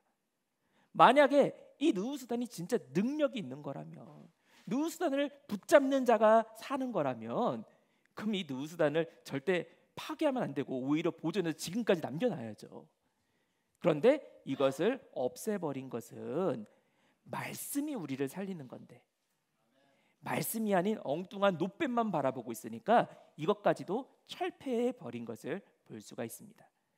가끔 성경 신문들, 고고학 신문들 같은 거 찾아보거나 하면은 지금도 노아의 방주 찾아다니는 고고학자들이 있습니다. 지금도 어딘가에 숨어 있을 언약궤를 찾아다니는 분들이 있습니다. 물론 고고학적으로 찾으면 의미는 있겠죠. 하지만 그걸 찾는 것은 구원과 아무 상관이 없습니다. 오직 십자가의 나무 조각을 집안에 가지고 있어서가 아니라 십자가를 바라보는 자는 산다라는 말씀을 믿고 아멘하기만 하면은 우리에게 영원한 생명이 있다는 걸 믿으시기 바랍니다.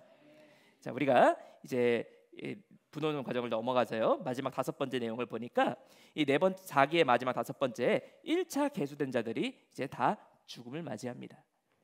이제 이 사람들은 세레시네를 건너지 못하고 원망했던 자들 모두가 이 자리에 묻히게 됩니다. 이로써 가나안 땅에 들어가는 자격자는 원망하는 자가 아니라 하나님께 절대 감사하는 자라는 것을 보여주는 큰 표징이라고 할 수가 있겠습니다. 우리가 마지막 이제 제5기로 넘어가서 5기 내용을 보면요. 자, 광야 2세대가 이제 새로 준비돼서 세레시네를 건너가서 길갈까지 전진해 나갑니다. 이 전진에 나가면서 이에아바림을 떠나 디본갓과 알몬디블라다임 아바림산을 건너서 모압 평지에 도착했습니다. 이제 강 하나만 건너면은 가나안 땅입니다. 근데 마지막 시험으로 모압 평지에서 음행 사건이 있었습니다. 아마 이스라엘 백성들, 제가 우스갯소리로 아마 이 당시 이스라엘 백성들은 전부 피부가 건성이었을 겁니다. 뭐 지성이 될래야 될 수가 없죠. 워낙 건조한 나라니까. 그런 나라를 다니면서 푸석푸석한 사람들만 보다가 모압 평지에 가니까 모압 여자들이 아름답게 치장하고 있는 모습을 보고 순간 다 음욕을 품게 됩니다. 그리고 그 음행에 동참해서 그 자리에 바알부올에게 부속되었다라고 말씀하고 있습니다. 이 부속되었다는 게 무슨 말이냐? 하나가 되었다는 겁니다. 이스라엘 가운데 바알부올이 있을 수 없는 것처럼 그 바알부올과 하나 된 자들도 이스라엘 가운데 있을 수 없게 된 것입니다.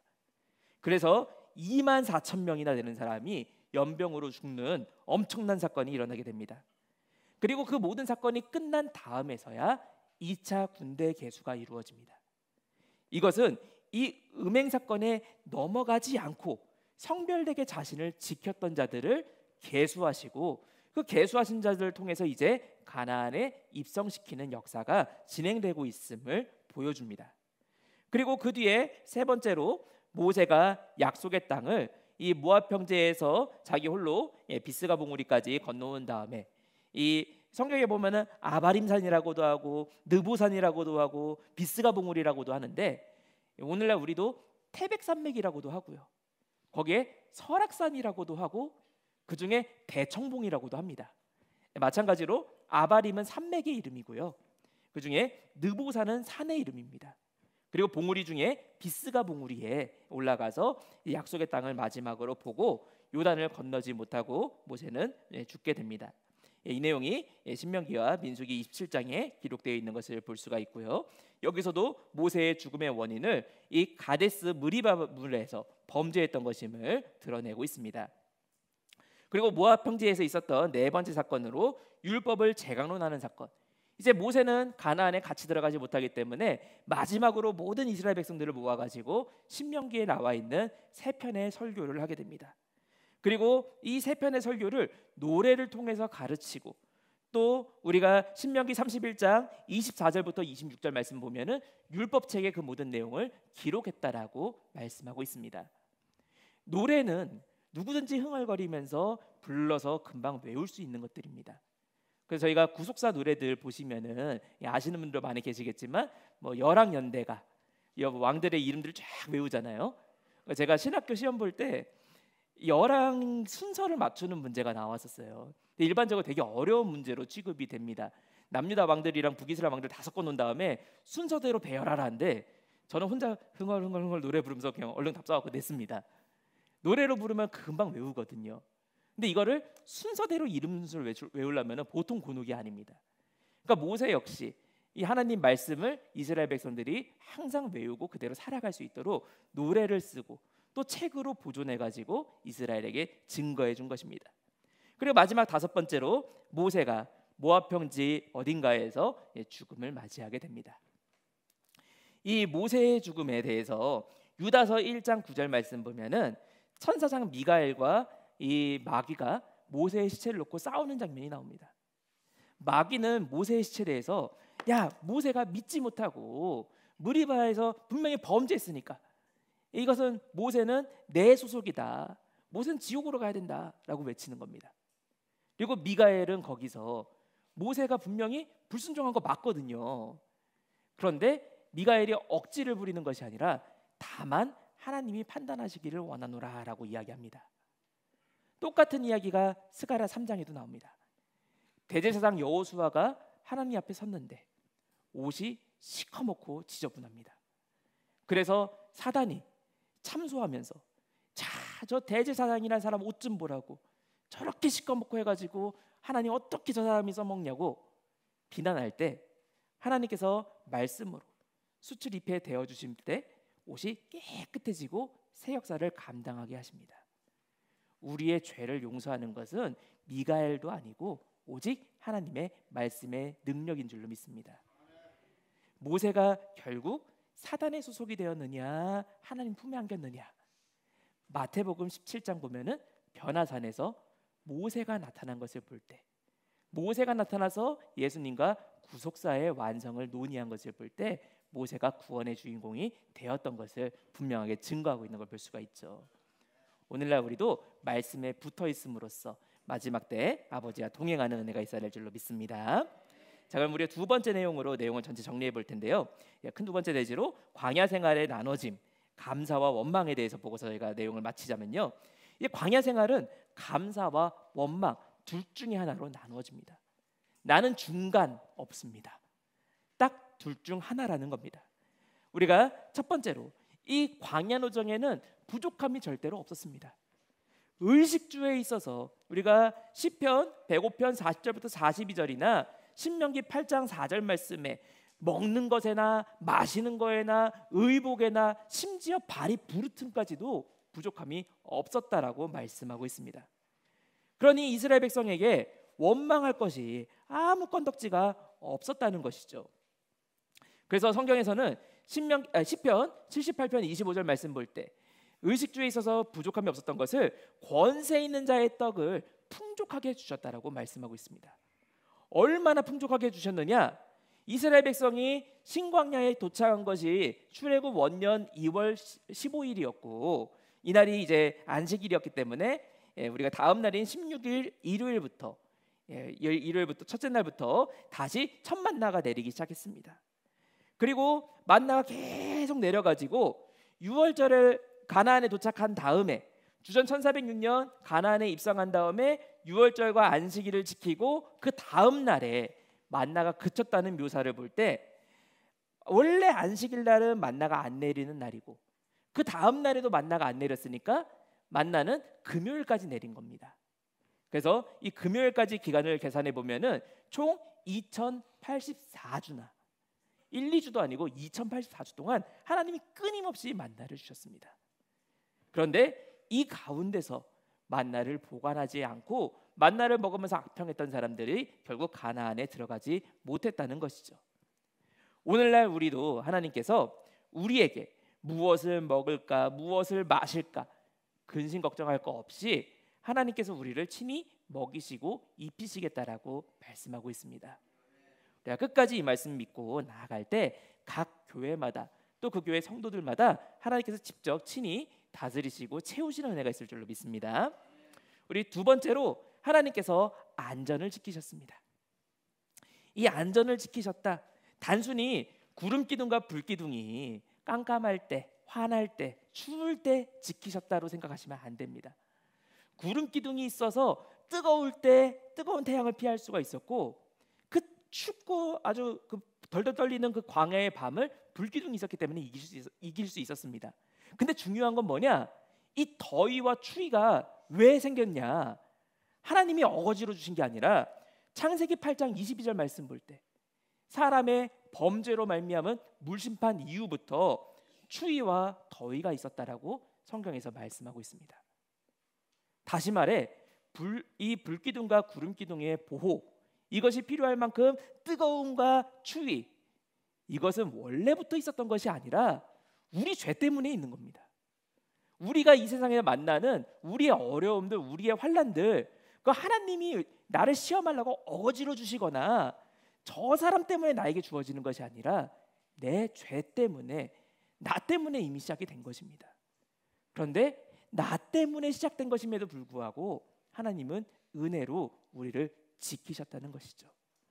그러니 이 은혜로 하나님이 끝까지 그를 지키시고 심지어 이스라엘 백성들이 믿음으로 저 거인들이 있는 땅에 들어가겠습니다라고 해도 혹시나 눈으로 보고 믿음 잃어버릴까 봐 이스라엘 백성들이 아모리 족속과 싸우려고 나가보면은 왕벌이 다 쏴갖고 이미 다 죽어 있어요. 하나님께서 이스라엘 백성들이 전투에서 이기게 하시는 게 아니라 미리 앞서가서 싸우심으로써 다 이기게 하셨다라고 말씀하고 있습니다.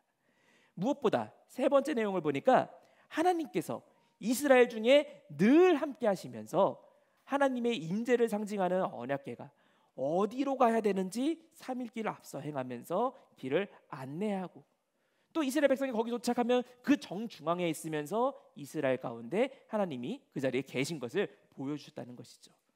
오늘날도 우리가 늘 하나님의 임재의 체험을 하며 살아가는 은혜가 있어야 될 줄로 믿습니다. 우리가 반면에 불평에 대해서 내용을 보자면요, 먼저 작은 첫 번째로 지도자들의 원망과 불평이 있었습니다.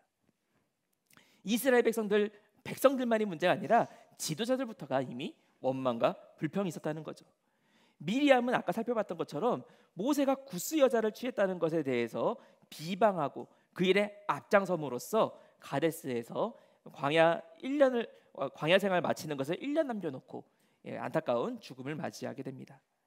그리고 대제사장 아론의 경우, 우리가 두 번째 내용을 보니까 대제사장 아론의 경우에는 주전 1407년 5월 1일, 이제 얼마 안 있으면은 광야에 가나안 땅에 입성해야 되는데 이제 약 7개월 정도를 남겨놓고 8개월이죠. 8개월 정도를 남겨놓고 역시 안타까운 죽음을 맞이하게 됩니다.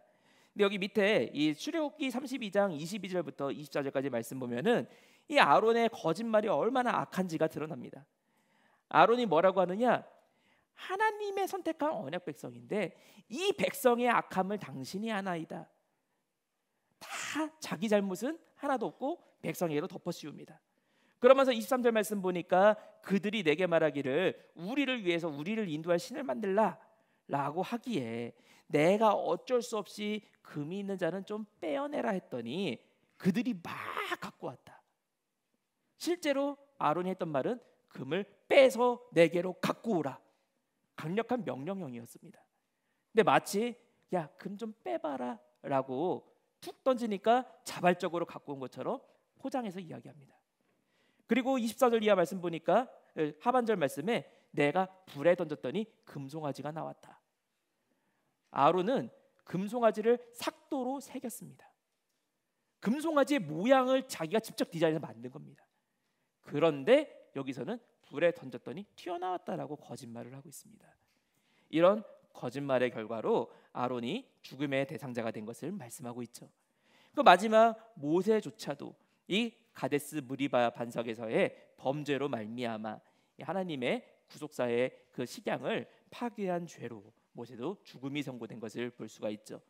그리고 이 지도자들뿐만 아니라 백성들까지도 하나님께 원망함으로써, 그리고 그 원망이 단순히 백성들이 그냥 길만 원망한 것이 아니라 하나님이 직접 세우신 지도자를 원망하고 또 그 원망을 대놓고 공개적으로 막 하는 것이 아니라 작은 두 번째 내용 보니까 장막 중에서 은밀하게 숨어가지고 막 원망함으로써 결국 죽음을 맞이했던 것을 성경에서 말씀하고 있습니다.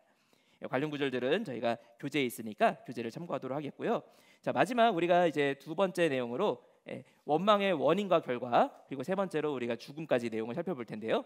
자, 원망의 원인과 그 결과를 보니까 그 원인은 섞여 사는 무리에서부터 시작되었습니다.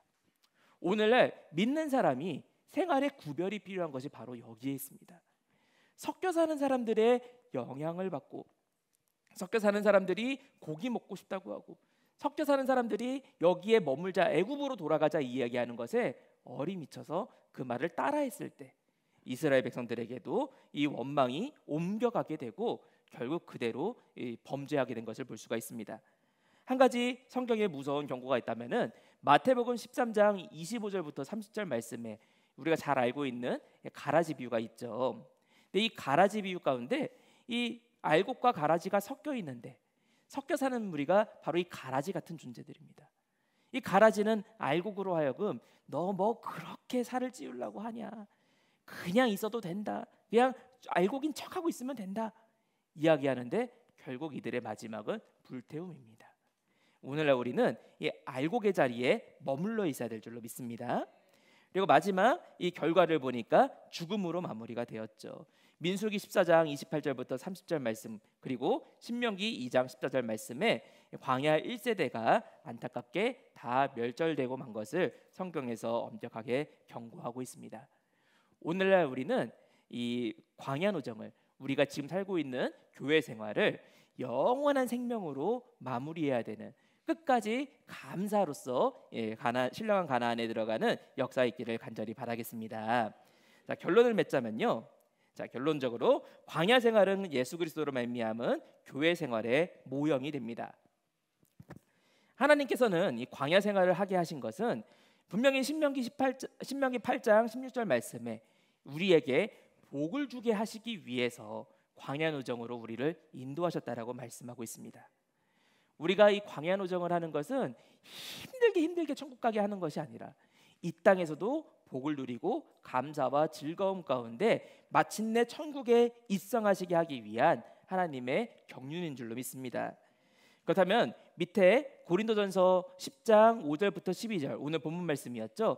이 말씀처럼 오늘날 우리가 지금까지 살펴봤던 광야 노정 가운데 있었던 이 이스라엘 사람들의 이 원망으로 말미암은 범죄가 우리의 거울이 되어서 우리가 그 자리에 참여하는 것이 아니라 그 자리에서 구별되어 나올 때 하나님의 은혜가 우리를 인도하시는 가운데 한 사람도 나고자 없이 광야의 끝 종착역인 가나안에 다 입성하는 귀한 목회자님들, 귀한 교회 그리고 각 교회의 성도님들 다 되시기를 주님의 이름으로 축원하겠습니다. 네, 함께 기도하고 마무리하겠습니다. 사랑과 은혜가 충만하신 아버지 하나님 감사합니다. 아버지 귀한 은혜 가운데 이 광야 노정을 통하여서 하나님의 교회 생활에 대한 이 구속 경륜을 미리 모형으로 보여주심에 감사드립니다. 이 모형을 저희가 잘 살피고 면밀히 깨달아서 우리가 이 하나님의 천국을 향해 달려가는 이 신령한 광야 노정길을 믿음으로 마무리할 수 있는 은혜가 있도록 인도하여 주시옵소서. 섞여 사는 무리로부터 우리가 거룩하게 구별됨으로 말미암아 아버지 앞에 아름다운 정말 신앙의 감사의 열매만 풍족하게 맡겨드릴 수 있는 놀라운 역사가 있도록 축복하시고 함께하여 주시옵소서. 모든 것 맡기옵고 사랑과 은혜가 충만하신 우리 주 예수 그리스도 이름 받들어 간절히 감사기도 드리옵나이다. 아멘. 감사합니다.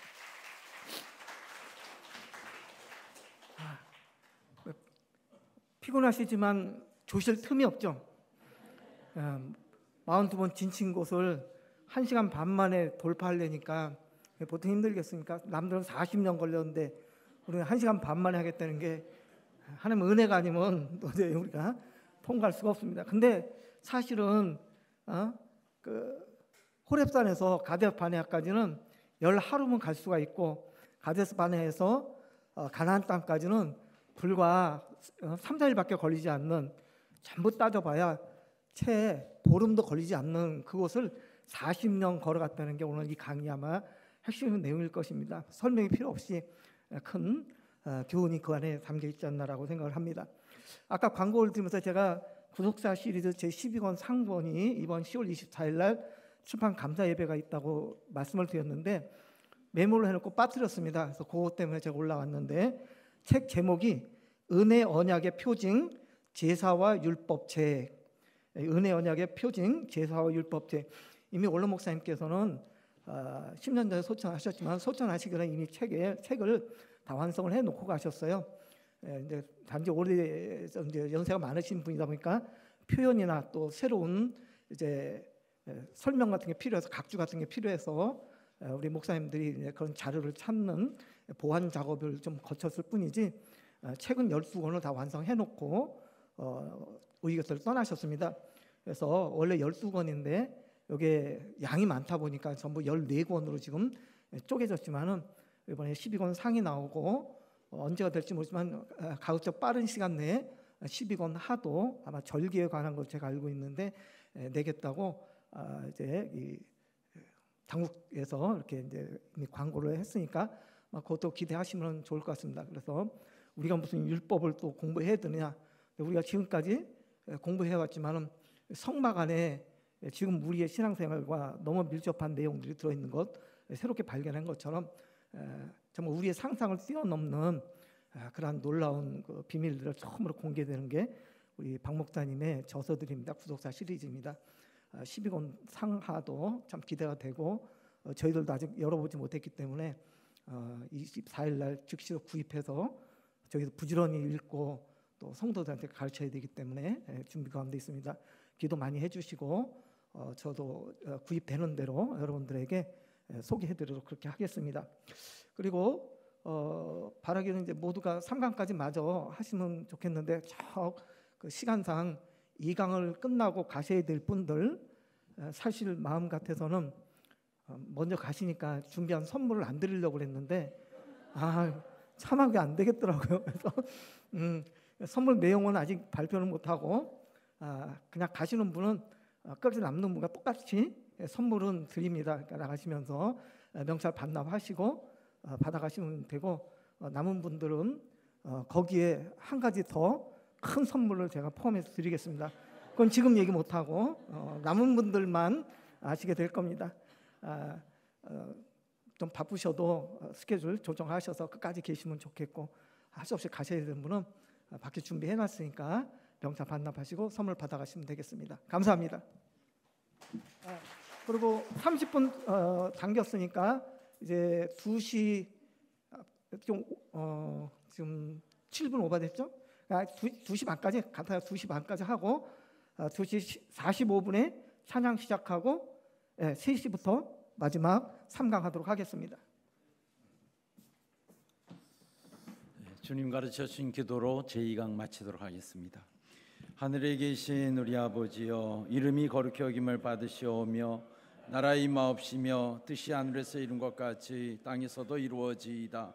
오늘날 우리에게 일용할 양식을 주옵시고 우리가 우리에게 죄 지은 자를 사하여 준 것 같이 우리 죄를 사하여 주옵시고 우리를 시험에 들게 하지 마옵시고 다만 악에서 구하옵소서. 대개 나라와 권세와 영광이 아버지께 영원히 있사옵나이다. 아멘. 우리 박수로 하나님께 영광 돌리겠습니다.